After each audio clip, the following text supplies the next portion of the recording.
लातूरची passing आहे तुमच्या गाडीची, पाशिंग लातूरची. तुम्ही कसं सांगतो हा मी आलोय दवाखान्यात. हा बायको दवाखान्यात आहे. ऐका. हो मी काय ऐका, म्हणतो ऐका, तुम्हाला. माझं ऐका. हा बायको दवाखान्यात आहे. हा तिच्या खर्चासाठी तिला न्यायला आणण्यासाठी मी गाडी किरायाची होतो. ऐका. हा किरायाची गाडी पण लातूरची गाडी इथं कसं काय? हा किरायाच्या गाडीवर मी ऍप घेतलेला आहे. हा ऐका. हा पण त्या गाडीवाला मालक गावाला गेलाय. हा 3 दिवस झाले मी गाडी माझी घरी उभा केलेली गाडी मी आज काढून आणलोय. हा आज 3रा दिवस आहे.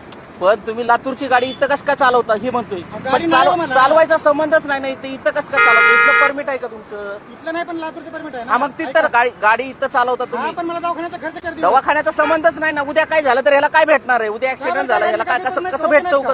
परमिट तुमचं कुठलं आहे? कुठलं असं तर काय झालं महाराष्ट्राचं नाही परमिट. परमिट तसं नसतं. परमिट कुठलं आहे तुमचं? लातूरचं असं आहे का नाही? गाडीचे पेपर सुद्धा क्लिअर नाहीयेत. कोण म्हणलं बघा ना. इन्शुरन्स नाहीये गाडीचा. बघावं साहेब, बघा. अहो गाडीचा इन्शुरन्स नाहीये बघावं साहेब, तुमचा. तुम्ही बघा त्याला. गाडीचा इन्शुरन्स नाही. मी बघितलं अहो, पेपर बघावं तुम्ही. साहेब, बघा. बघितलंय मी आता बघा तुम्हाला. ना, आता बघा. बघितलं मी. आता माहिती आहे.